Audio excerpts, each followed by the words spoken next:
ஜெய் ஸ்ரீராம்.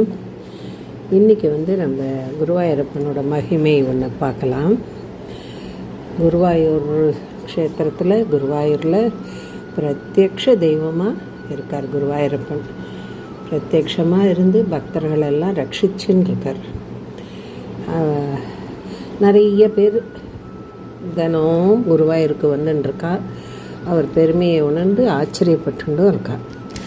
ஒரு சமயம் ஒரு பக்தர் தன் குடும்பத்தோடு குருவாயூரப்பனை தரிசிக்கிறதுக்காக வந்துட்டுருக்கார் தொலைவிலேருந்து.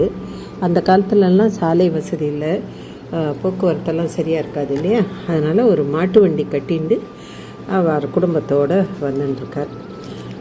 எவ்வளோ வேகமாக வந்தாலும் கடைசியில் குருவாயூர் நெருங்கிறதுக்கு முன்னாலே இருட்டி விடுறது.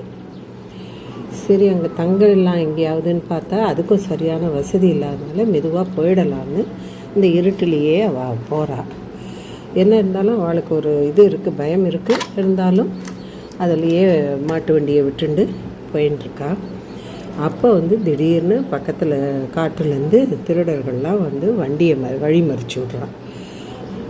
உள்ள குழந்தை எல்லாமும் இருக்கா வண்டியில். அதனால் அந்த எஜமானருக்கு ரொம்ப பயமாயிடுறது. அவர் உடனே, ஹே குருவாயூரப்பா, உன்னை பார்க்கறதுக்காக தானே இரவாக இருந்தாலும் தங்க வசதி இல்லாதனால வந்துருக்கோம், எங்களுக்கு போய் இந்த சோதனையை நீ கொடுக்கலாமா அப்படின்னு வாய் விட்டு கத்துறார். மனமுருகி வேண்டிக்கிறார். உடனே அடுத்த க்ஷணமே எங்கிருந்தோ ஒரு குதிரையெல்லாம் வேகமாக வர சத்தம் கேட்குறது, ஓசை கேட்குறது. இவங்க தீவெட்டியை வச்சுட்டு வந்திருக்காங்க இல்லையா திருடர்கள்லாம். தீவெட்டி வெளிச்சத்தில் பார்த்தா ஒரு பெரிய குதிரையில் ஒரு பெரிய ஜவான் வேகமாக வந்துட்டுருக்கான். அதை பார்த்த உடனே அவங்கெல்லாம் பயந்துட்டு ஓடி போய்ட்றான்.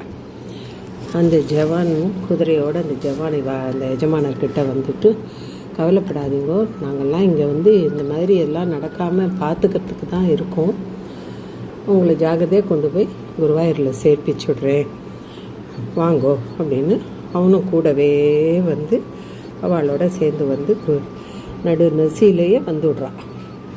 குருவாயூருக்கு சேர்ந்து விட்றான். அந்த எஜமானருக்கு ரொம்ப நிம்மதியாகவும் சந்தோஷமாகவும் ஆயிடுது. உடனே அவர் அந்த பக்தருக்கு இந்த ஜவான் வந்தார் இல்லையா, அவருக்கு சன்மானம்லாம் கொடுக்க ஆசைப்படுறார். ஆனால் அந்த ஜவான் அதை எதையும் வாங்கிக்க மறுத்துடுறார். இருந்தாலும் இந்த எஜமானருக்கு மனசு கேட்கவே இல்லை. தன் கையில் இந்த மோதிரத்தை ஒன்று கட்டி வலுக்கட்டாயமாக அந்த ஜவானோட கையில் போட்டு விட்டுடுறார். போட்டுவிட்டு அவள் அதுக்கு அந்த ஜவான் சொல்கிறார், எல்லாரையும் காப்பாற்றுறது தான் என்னோடய கடமை அப்படின்னு சொல்லிட்டு போய்டுறார். அப்புறம் மறுநாள் என்ன ஆகுது, குடும்பத்தோட காலம்பரை எழுந்துட்டு புஷ்கரணியில் ஸ்நானம் பண்ணிவிட்டு ரொம்ப பக்தி ஸ்ரத்தையாக குருவாயூருக்கு சந்நிதிக்கு வந்துடுறான். காலம்பரை 4 மணிக்கு நிர்மால்ய தரிசனத்துக்கு நிற்கிறான். அப்போ தான் அந்த எஜமானர் எல்லோரும் பார்க்குறா. ரொம்ப ஆச்சரியமாக இருக்குது. குருவாயூரப்பன் கையில் முதல் நாள் இரவு ஜவானுக்கு போட்டார் அந்த எஜமானர், அந்த மோதிரம் மின்னின்றிருக்கு. அந்த பக்தரோட உள்ளம் பக்தியில் பொங்கி விழுகிறது. அவர் குருவாயூரப்பன் கருணையை வாய் விட்டு புகழ்ந்து விடுறார் இந்த சந்நிதியிலேயே.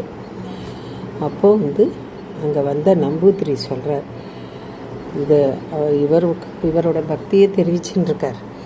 நம்பூதிரி சொல்கிறது இன்னும் ஆச்சரியமாக இருக்குது.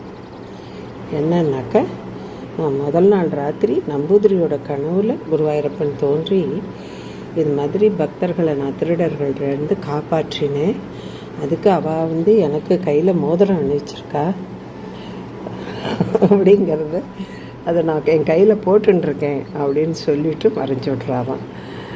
இவர் காலம்பரை அவரோட நியமங்களை முடிச்சுட்டு கோவில் கதவை திறந்தாக்க மூர்த்தியோட கை விரலில் மோதிரம் இருக்கும்.